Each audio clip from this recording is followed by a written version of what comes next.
Each month, Annie and I host a deeper dive, which is a live Q&A with an expert in the field of lactation, business, or personal development.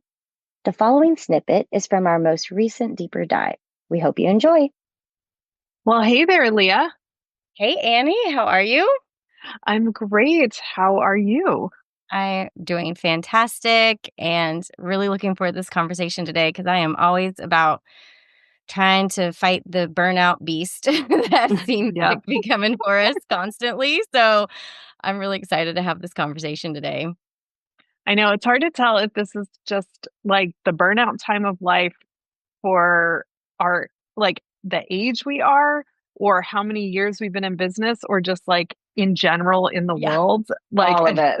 our guest Michelle all is of the nodding above. like, yeah, like you can keep going. I'm sure there are more things we can add to that list of right. reasons why we're Yeah. feeling the way that we're feeling. Well, Yeah. we're going to talk burnout today, and our guest is Michelle Ward. Michelle is a business coach consultant, and she says, yep, she made up that term and is sticking with it, and CEO of Hello Business. Since 2008, she's guided her clients to discover, launch, and grow their dream businesses. You may have seen or heard her in New York Magazine, New York Post, the Huffington Post, Etsy Newsweek, Freelancers Union, USA Today, the Forbes Top 100 websites for your career list, Joyful Marketing, Real Talk Radio, Profit Power Pursuit, the Tiffany Hahn Show, or hundreds of other media outlets. And thank you for not listing anymore for me to read. I was going to say, you could just say, et cetera, et cetera, et cetera. etc., and so on. She's also the teacher of Create Your Dream Career and Ditch Your Day Job, which were watched by tens of thousands of people on Creative Live. When she's not coaching, teaching, or speaking, she can be found performing in musicals, drawing with her kiddo, or sitcom binging with her husband. Michelle, welcome. Yay, thank you so much for having me.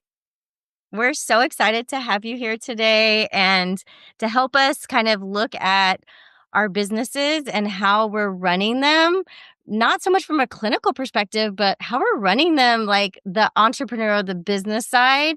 Yeah. Because I feel like that contributes to a lot of our burnout. The clinical stuff's hard. Yes. And supporting families is hard and it takes a toll on Yeah. us. But at least for me, I feel like the business side of things is a heavy weight that we carry, especially because I don't always feel like I know what I could, should, might, maybe should be doing. Yep, absolutely. Absolutely. So, in your experience, like, what are some of the things that you see when it comes to business operations really contributing to people's burnout when it comes to being an entrepreneur? Yeah, 1,000,000%. Okay, so let me just preface everything by saying this because I feel like it's important. I am a white, cisgendered, hetero woman who is not neurodivergent.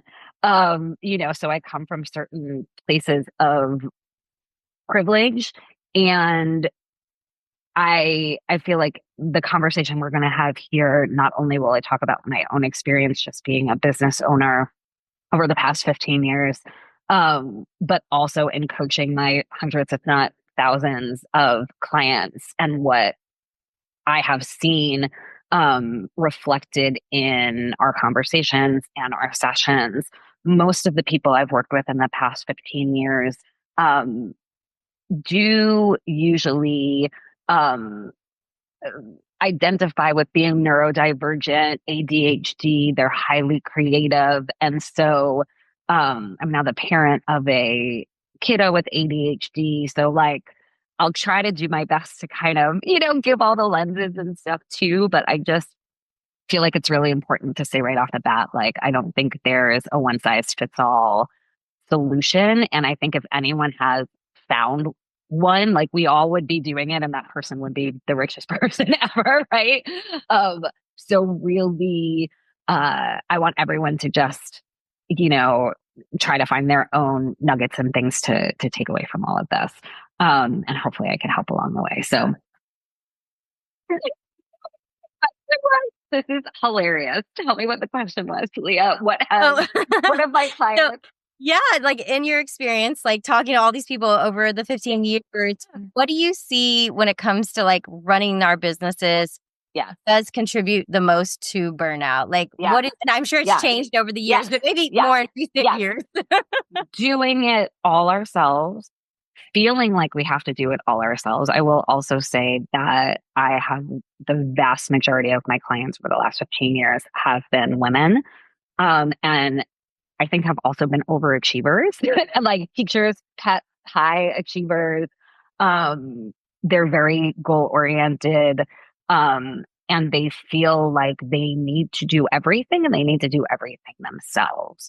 And they also need to not only run their business, but do whatever is needed in the other aspects of their lives. So they not only need to like be the best business owner and do all the things, but they also need to be the best parent and like the one, the PTA president and also the one who figures out the family reunion every year and the Girl Scout cookie parent and like all of that. Right. So I think that that is huge.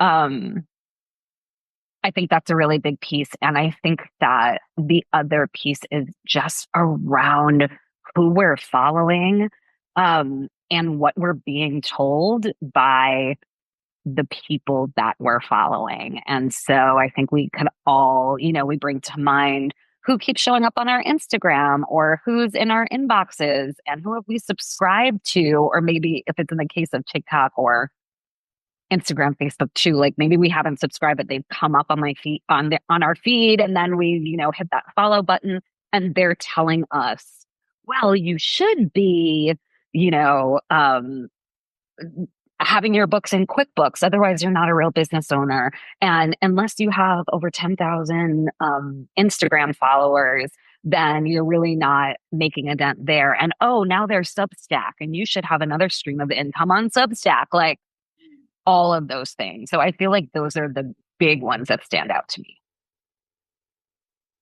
Yeah, that's a really big issue for me is like the chasing the shiny objects and feeling like as soon as like I learn about something, I need to make sure I learn everything I can about it, figure out how to make it work, and then like I want it to be working for me yesterday. Yeah. And I don't have that kind of time to do that. And you sound like a New Yorker. You sound like a New Yorker like me. Yeah, exactly. I'm like, yeah, okay, like, yeah, just everything moves so fast. And then I feel like, oh no, like every minute that I don't do this is a missed opportunity. Is like I feel like, okay, I'll give you this is a very New York example, and I think it's one that you will specifically appreciate. I feel guilty about my Broadway playbill collection because I didn't start it. I didn't save some in the beginning, so I don't have a complete collection. I don't have all of the Broadway playbills that I know that I've seen just because they just got lost in like my life. And so now I'm like, I need to go and I need to actually like go back through time and remember which shows I saw, when I saw them, and go on eBay and get those programs so that my playbill collection is complete. So that is the kind of energy that I bring to running my business. Okay. Can I tell you? And I hope you saw my face as you were saying this story, because I was literally telling a friend about my playbill collection the other day. I went to school for musical theater. So I am like, and I grew up on Long Island. And so I've been to the Broadway shows, like every show I've ever seen. And it's funny because there definitely, when I was younger, do I have that original Into the Woods playbill? Maybe I don't. I need to go look.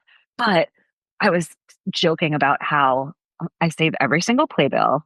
They go in like these binders and they've been in a box in my house. I'm not even displaying them anywhere. I never go look at them. But I schlep them from home to home to home to home. And like, who knows, right? That could also relate to what we're talking about too, right? Yeah. So it's that piece of what are you schlepping that you're not using? And sometimes too, when you're like a teacher's pet overachiever, and I'm someone also very detail oriented and thorough. And there are times that I'm like, why is this thing taking me so long? And like, I'm doing, I do these monthly plan and reviews.